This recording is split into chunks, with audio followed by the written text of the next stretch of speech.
Dialogue. I'm Shireen Bhan, and today we're in conversation with the CEO of SAP, Klein. SAP is, of course, headquartered here in Bengaluru.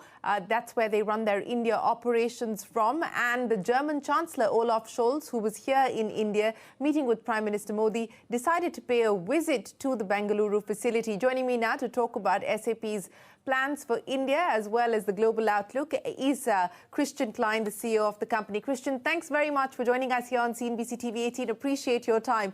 Let me start by talking to you about your plans here in India. As I mentioned, the German Chancellor visited the Bengaluru facility. It's 25 years for SAP's R&D facility here in India. Talk us through where things currently stand for you and how important India is for SAP going forward. Very important, Shireen, and actually, for a lot of German companies, including SAP, India is the place to be. And first of all, what we see and where we are very optimistic about is about the future growth of the economy in India. So we see further acceleration. We see further investments also coming from Germany to India. Of course, in the tech space, but also in other industries like manufacturing. And we talked to Prime Minister Modi and to other people from the government about how can we, further simplify the ease of doing business here in India. And technology plays a key role, of course, when it comes to reach the sustainability goals of India, to further reshuffle the supply chains, to help especially small and mid-sized enterprises from India to actually expand their business. And so these were the main focus areas. So the German delegation left India very excited. You said the German delegation left India very excited and that you did bring up issues like the ease of doing business with the Prime Minister. But let me ask you to specifically address which are the sectors that you believe we could see incremental or fresh investments coming in? Technology, of course, is a sector that you're confident about. But outside of that, were there any specific areas where you believe we can see this partnership build on? Yeah, I'm a big believer in India, and I can share with you two reasons. So first of all, we see a great talent pool, of course, in the tech space, but also in other industries like manufacturing. And I'm convinced that there will be further investments coming also from Germany to the Indian economy in industries like manufacturing. Because when you look at the geopolitical tensions, a lot of companies these days, they are looking into how to redesign, how to reshuffle their supply chains. And a lot of these companies, also from the manufacturing space, they're looking into India because they see the economy, they see the growth here, they see the talent pool in India. So I'm sure there will be, industries like manufacturing, chemical. So there will be further industries now coming to India, and that will be very beneficial for the economy here in India. Well, let's then talk about SAP's plans for India specifically, Christian. It's been a 25-year journey here in India. You've set up one of your largest R&D hubs in Bengaluru. So what can we expect now, both in terms of hiring, in terms of incremental investments, in terms of the kind of work that you will be doing out of India? Now, look, our lab here in India is leading many products in our portfolio, core products of our portfolio, ERP, supply chain, sustainability. And we are engaging also with a lot of customers from India to make sure that we are offering them the transparency around ESG, how to move to circular economy, how to reach their sustainability goals. And I really love to see that our lab here in Bengaluru is really engaging with our customers so closely. And there will be further responsibilities which we will shift to India because, again, the talent pool here is so big. We will also double down our investments on the go-to-market side. I mean, last year we have seen triple-digit growth in the cloud here in India. And these are all the right ingredients, of course, also to shift further investments here to India. If you can quantify that for us, you said that you hope to double down on your investments here in India. The cloud business has seen triple-digit growth. But if you can quantify the size of the current India opportunity and what you believe this could look like for SAP in the next few years. I mean, there is no doubt that we want to triple our business in the next 2 years. So the pipeline looks very strong. We see so many unicorns coming out of India. We see so many large enterprises from India who have to transform now. Yeah, we have customers like Tata, Mahindra and Mahindra, where we are engaging on very, very closely to transform their business, to work on the supply chain, to make them more resilient, and again, to also work on the green line on sustainability. And this is where technology plays a key role. From an investment perspective, we now already operate our cloud business here in India. We will double down on our cloud infrastructure. We will grow the size of our business here, also people related. So we have currently around about 15,000 people, and also this, the size of our population here will grow by a significant amount in the years to come. Okay. Are you also looking at acquisitions here in India? You talked about startups and unicorns, and there are many playing in the SaaS space. Anything looking exciting to you at this point in time? Anything that is on the radar for you?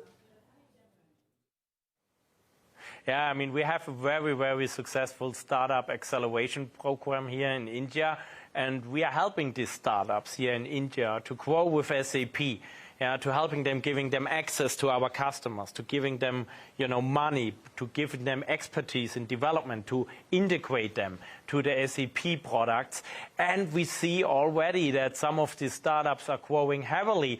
And at a certain point of time, who knows? Yeah, today we partner. Tomorrow there could be also acquisitions here in India, absolutely. So we are very, very excited to see. And by the way, our chancellor looked at the startup community here in India, and he also was very, very impressed about the ambition of many startups here in the country. You know, Christian, let me move away from India for a little bit and talk to you about the global story at this point in time. And there is caution, on global growth and uncertainty as far as the macroeconomic headwinds are concerned. Your peer Salesforce has decided not to give out a guidance. You, of course, have held out a guidance. But how does the global economy shape up at this point in time? How confident are you feeling about your own business today? I mean, we are very confident about our own business here in India, but also across the world. Of course, the exit of Russia was, of course, a headwind last year, but this is now behind. And we see many, many countries where we see many, our pipeline also growing. And now for us, it's very key to foster and to build on that pipeline. And then on the economy side, I'm actually see with the rising geopolitical tensions throughout the world and between the US and China, I guess, India will also see further investments, from other countries now, in the country. Yeah? So to your point early on that further industries will invest in India because a lot of companies now try to diversify their supply chain, which will be to the benefit of India. And our portfolio, again, is very relevant for transforming enterprises, for the supply chain, and for sustainability. So, Christian, do you believe that you are still on track as far as your 2023 guidance is concerned? And more importantly, the 2025 targets that SAP has set out, where you expect revenues of over 36 billion euros, cloud revenue of over 22 billion euros, that's a 21% CAGR growth, operating profit of 11.5 billion euros, which is a 13% CAGR growth. Do you believe that you will be able to get to the target set out by 2025? We are very, very confident with regard to our targets for this year and also with regard to our midterm targets for 2025, because the pipeline looks super strong. Companies are seeing how relevant our technology is, and the innovation coming out of our labs, especially here in India, is super strong. So we are very excited about the years ahead. And yes, Shireen, we are very, very confident to even overachieve our guidance, which is currently out there in the market for 2025. Okay, that's interesting. So you're saying that you could perhaps even better the targets that you've set out for 2025. But will that largely be driven on account of organic growth, or are you also factoring in some degree of M&A push to be able to better that number? You've been fairly acquisitive. There's been a bunch of acquisitions that you've done, from 2008 currently to currently. Is that going to be key as far as your strategy is concerned? Look, the last 2 years in SAP was an organic success story, and our guidance, which is out there for 2025, is built purely on organic growth. Every acquisition SAP could do in the future, would just add further, revenue and profit on top. And again, when our chancellor here saw yesterday the innovations around e-mobility, about turning to green hydrogen, where technology of SAP plays a key role, how to help businesses, small and mid-sized businesses here in India, to conquer the world, and how essential our software for that is. That actually just shows, that we have a very, very strong organic innovation pipeline as well. So, no, our guidance is purely built on organic growth. Okay, guidance built purely on organic growth. Since we are talking about the global outlook, and what we are seeing across the tech sector at this point in time is significant amount of right-sizing, downsizing, scaling back. While you are looking at upping your investments here in India as well as your headcount, what about globally, Christian? Yeah, I mean, of course, as as a software company, as every company out there, you have the ongoing obligation to always, focus on where is SAP winning? What is the core of our business? Where do customers see us in the future? And there are many areas. I mean, we are winning in ERP, in supply chain, in HR, in intelligent spend. But you also have to always then make sure you have the focus exactly on these areas. And for the other areas, you want to also take, strong partners. And we have a strong ecosystem here in India, so where we are scaling down our investments and betting on our ecosystem. And again, I'm meeting a lot of Indian partners in the next days. I'm very excited about also the support of the ecosystem here in the country. And then, of course, in the areas where we are winning, and I just mentioned them, there we will double down. There we will invest. There we will also invest big time here in India. So, you've said that SAP is far more resilient today than ever. Would that then mean that you're not looking at any kind of downsizing, layoffs, etc. at this point in time?